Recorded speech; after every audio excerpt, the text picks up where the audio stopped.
Hey gang, and welcome to my channel and the very first video, hopefully the first of many. Today I'll be working on my first keyboard mod project using the Motospeed GK82 wireless as my base. If you do end up enjoying this video, please do like and subscribe, your support is super appreciated. I learned quite a few things on this build, like here when I realised there was no point in arranging the keycaps that I removed in a neat line. As you can tell, I'm not really the patient type, nor am I the smart type, as you'll see in a moment when I try and rip out the mounting plate before realizing that there's still a screw embedded in the board.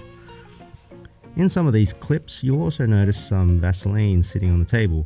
This isn't for some sort of sick surprise I have later, I promise. More like that was the initial idea I had for the lube. This was the poor man's lube I had on hand, and I wasn't going to have any of that fancy Krytox stuff anytime soon. It didn't work very well, and you'll see later that I ended up using something else.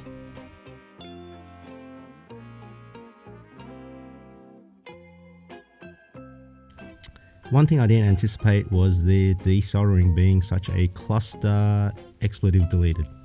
It just dragged on and on and on. Maybe this was the reward I got for being tight. Maybe I had to do this as an initiation into the hobby. Maybe I should have just listened to those hot swappable recommendations. The problem wasn't so much that I had the shite beginner tools from Amazon. I didn't recall solder suckers sucking so hard. The thing that actually annoyed me the most and made it really painful was that some of the switches were such bastards to remove. My experience with this board was that about 10% of the Otomu red switches had their pins bent before they were soldered. Don't know if this applies to every budget board, but this made it impossible for the manual solder sucker to get all the solder out. So I had to pick at it with a mini flathead while soldering at the same time, just to have the pin straight enough to pull the switch out. I did this for each of the switches, but not before ripping the pad off the escape key on the PCB and breaking one switch in the process. Guess it was funny in hindsight. The fix for that is still in progress and will be in a future video, I guess. I could live without an escape key for now. I didn't have all the enthusiast tools with me during this build either, so here I am showing how apparently skilled I was in edutaining everyone the methods of opening what I think is called a Kale style box switch. After about 5 switches my fingers were numb, so I ended up doing the rest with pliers against the table.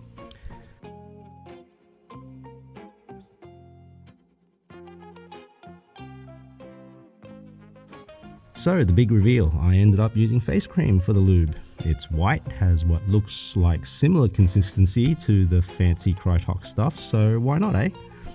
It turned out okay, I guess, but I don't really have a base for comparison. That is to say, it's probably still better than the factory no lube condition. I did actually try spray lubing before, but not the way we've seen it on most videos. Probably I'll do that in a future video too. The longevity of this lube might be questionable, but I'll let you know how it goes in a few weeks, I guess. I did enjoy the whole process of lubing the switches though. I mean, I used to be into the 40k hobby. It definitely didn't feel as bad as painting a whole army of tabletop figurines. So at the same time, it still felt really good to have finished all the switches.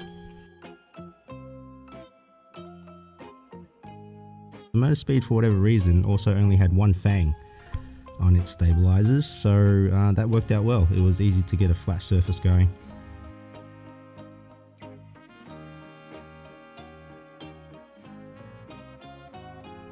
For the stabs, I did do the whole E-mod, which I saw on Homogeneo's channel, so I recommend you check that out, link below. I'm now out of band-aids in the house though, but hey, the trade-off I think was worth it. I mean, we type more often than we get cuts, right?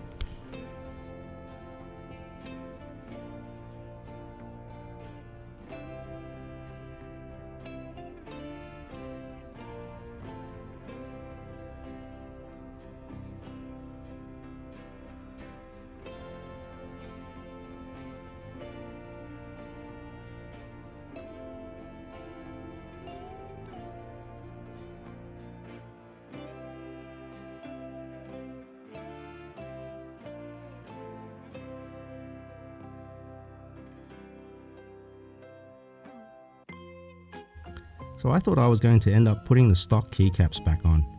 But then the dodgy Yukio E set I ordered from Amazon also arrived, and they turned out looking better than I expected, albeit they've got the full-on X-ray exoskeleton thing going on when the backlight shines through them at night. Doesn't bother me though.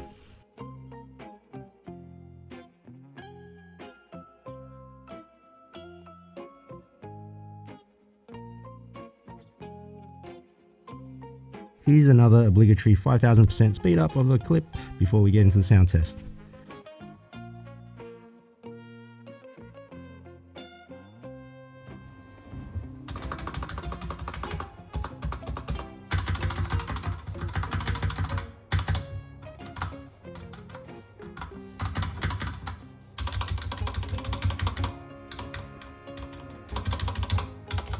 Stock test I did without the keycaps because of course I forgot to do the before test with the caps on. Either way, maybe it doesn't matter because, you know, everyone assumes that budget keyboards sound rattly and bad anyway, right?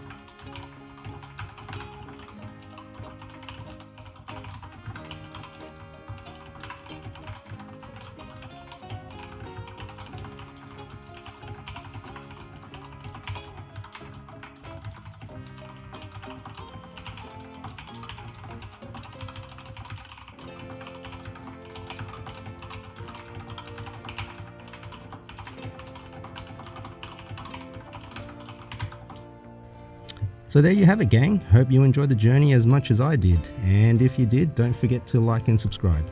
Thanks for checking this out, and see you next time. Ta!